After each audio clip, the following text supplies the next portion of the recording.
Hi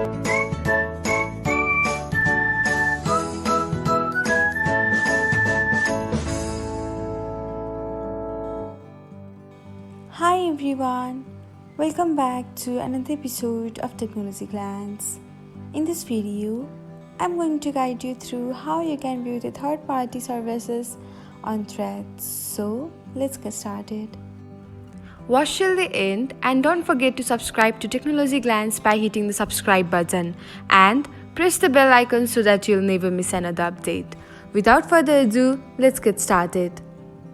First of all, open the Threads app on your device. Now tap on your profile icon. Next, select the hamburger menu. After that, tap on About and then select third-party notices.